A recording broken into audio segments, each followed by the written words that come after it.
പലസ്തീനിലെ Israel ആക്രമണത്തിനെതിരെ CPIഎമ്മിന്റെ digital പ്രതിഷേധം തുടരുന്നു. രാത്രി 9 മുതൽ 9:30 വരെ ഫോണുകളും കമ്പ്യൂട്ടറുകളും പ്രവർത്തനരഹിതമാക്കിയാണ് പ്രതിഷേധം. അടുത്ത ഒരാഴ്ച നീളുന്നതാണ് സമരം.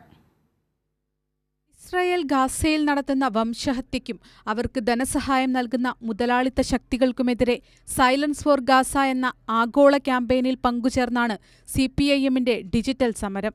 ഇസ്രായേൽ പലസ്തീൻ സംഘർഷത്തിൽ നിന്ന് ലാഭം കൊയ്യുന്ന 48 ടെക് സ്ഥാപനങ്ങളുടെ പട്ടികയിൽ ഗൂഗിൾ, ആമസോൺ, മൈക്രോസോഫ്റ്റ്, IBM എന്നിവ ഉൾപ്പെട്ടതായി റിപ്പോർട്ട് പുറത്തുവന്നതിന് പിന്നാലെയായിരുന്നു CPIഎമ്മിന്റെ ഡിജിറ്റൽ സത്യാഗ്രഹ പ്രഖ്യാപനം.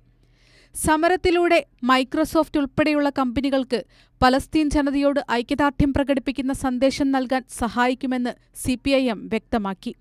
അടുത്ത ഒരാഴ്ച വരെ നീളുന്ന സമരം രാത്രി 9 മണി മുതൽ 9:30 വരെയാണ്. ഈ സമയം മൊബൈൽ ഫോണുകൾ, ലാപ്ടോപ്പുകൾ തുടങ്ങിയ ഇലക്ട്രിക് ഉപകരണങ്ങൾ സ്വിച്ച് ഓഫ് ചെയ്യും.